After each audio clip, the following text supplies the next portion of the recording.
د تالین جنو ناول د انګلیسي ژباړې مخکتنه د لندن د ساوث کنزنګټن سیمې په امپیریل پوهنځي کې وسوه چې پکې د کتاب بیلابیل اړخونه وارزول سول.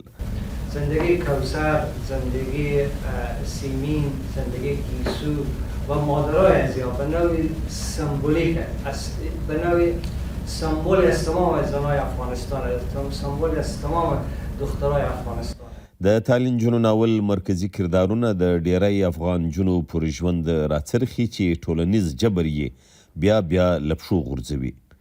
دختران تالی روایت درد و رنج دختران افغانستان است که در خاک افغان اتفاق افتاده است و سیامک هروی در کتابش به خوبی توانسته عمق کابوس روزهایی که دختران افغان با او مواجه هستند نشان بده و میتونه مخاطب بسیار به خوبی با این کتاب ارتباط برقرار کنه. د سیامک هروي په دې وروستي ناول کې افغان جنو ته د جبر او تاوتریخوالي پر وړاندې د راپاڅېدو پیغام نغښتی دی.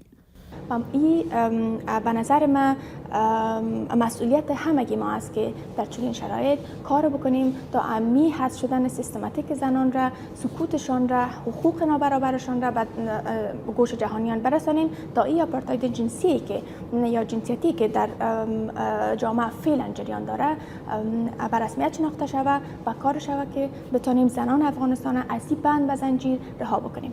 تالین جونې ناول لومړی په دری لیکل سوی چې انګلیسي ته سارا خلیلي ژباړلی دی خو پښتو ته لا نه دی اړول سوی. قاسم خان مندوخیل، امریکا غږ، لندن.